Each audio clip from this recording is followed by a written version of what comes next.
Earth Defense Force 6, the game series that makes little to no sense on its own, and even less sense if you haven't played EDF 5. But you know what? That's okay, because not all games need to make sense to be good. I'm going to be spoiling EDF 5 and 6 in this video, so proceed with caution. Also, epilepsy warning, if you're prone to seizures, don't watch this video, you will die. Alright, y'all ready? Let's do this. Earth Defense Force is a series that's been around for a good bit. It's kind of like Helldivers, wrong one, except it's not, because the Earth Defense Force franchise is 12 years older than it, with the first EDF game, Monster Attack, having been released in 2003, where the first Helldivers game was released in 2015. Moving on, EDF 6's story is stupid confusing, starting you off 3 years after the events of EDF 5, which is equally as confusing and nonsensical, where the Earth is still fighting against these dudes called the Primers, even though EDF 5 ended with Storm 1, that's you, killing God. Make sure to keep the whole God thing in mind for later because it's relevant. Well, now there's this big ring thing, which is actually a time machine. Also, Professor over here is trying to save his wife and kids by helping you create a singularity with the time machine that brings both you and him back to the start of EDF 5. This is an event that happens about 4 or 5 times throughout the 147 plus missions in EDF 6. Also, you're fighting giant insects and there's aliens too. Also, there's androids and the Kraken. I told you this game made no sense. It's awesome. At some point in the story, I don't really remember when, people tried to stop the aliens from killing everybody by attempting to engage in dialogue with them. We engage in dialogue. That is the only way to resolve conflicts. This time we can certainly resolve our issues through dialogue as well.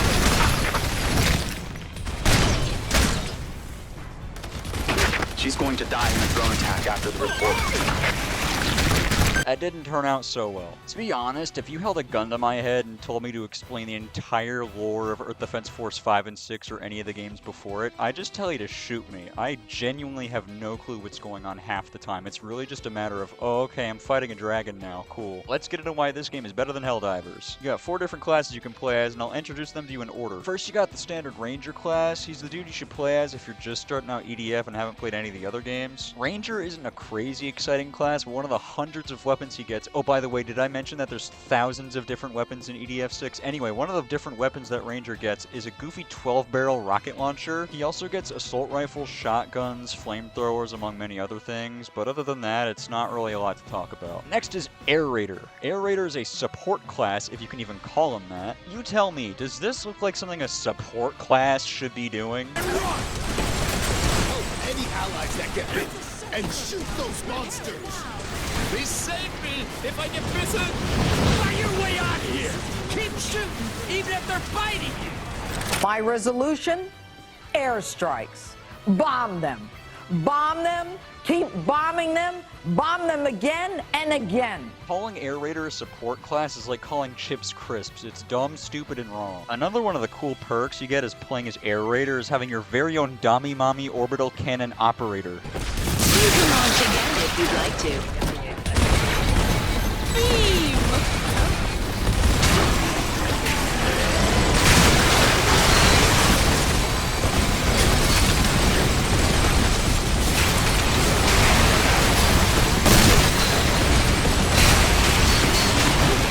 Get burned by the fire of hell and die! Thanks, Mommy. I mean, Spritefall Lady. She's so cool. You have good taste, Air Raider. Speaking of women, Wing Diver, the only female class in the game, and of course she's dressed in as little clothing as possible. All that aside, Wing Diver, if you haven't already guessed, is capable of flight. She's one of the more difficult classes to play, as you can't really jump without having energy in your gauge, and the energy used for flight is also used to charge your weapons. Well, most of your weapons, but not this handy saber. Boy, is it handy. So if you aren't keeping track of the way you use your energy, you probably won't survive for very long. But the biggest thing to note is her speed and power. Wing Diver is the fastest class in the game and gets some of the most powerful weapons at the cost of having the lowest health out of all the other classes, and also the whole energy thing I just talked about. Finally, we have Fencer, the actual fastest class in the game. Fencer's meant to be the tank class in EDF. He gets the biggest guns, the most guns, he has the most health, but that's supposed to be at the cost of his speed. One cool thing about Fencer, other than the fact that he can carry 4 weapons at once, is the ability to add modules to your exoskeleton, which give you things like dash boosts and higher jump. One thing to note about Fencer is that you can can only use these dash boosts and jumps with specific weapons. So smaller, lighter weapons will let you use dash boosts or jumps, and the heavier ones will give you a scope, which won't allow you to jump at all, but they'll allow you to actually see further. My personal favorite fencer weapon is the dynamo blade, which you'll see me use in a lot of my fencer footage. It's literally just a sword that shoots beams. It's awesome. Also, when you combine it with certain exoskeleton modules, it will give you a stupid amount of speed and momentum after releasing the attack button at full charge, which will let you reach speeds of up to Mach Stupid, leaving Wing Diver in the dust. Time to look at some more gameplay. Beyond what I just told you all about what each class can do, there's other stuff. There's points in the game where you get to fight big lizards with a giant utility robot crane thing called the Barga. So if you've ever wanted to fist fight Godzilla and a giant robot, this is your game. There's also the Armament Barga, which is the upgraded version of the regular Barga. The only real difference between the two is that the Armament Barga gets a laser cannon that generates mini-nuke-sized explosions across a path which is around the same length as 4 New York City blocks. What about enemies? You want enemies? This game's got plenty of those. There's these frog-like creatures that Just like humans. The resemblance is unbelievable. One head, 2 eyes, with hands and feet, bipedal. There's these aliens that Don't look like humans. They sure don't look human to me. we've got hornets, we've got ants, we've got spiders, we've got giant versions of those. There's like 8 different kinds of robots. There's armored versions of everything. There's 3 different kaiju, one of which is a dragon. Here's the same dragon but now on fire. I'm not even scratching the surface here. There's so much content packed into EDF 6 that it would be impossible to list everything here. It's cruel. Cruel are invading. Despite what you might think, the entire EDF series runs really well on crappy hardware.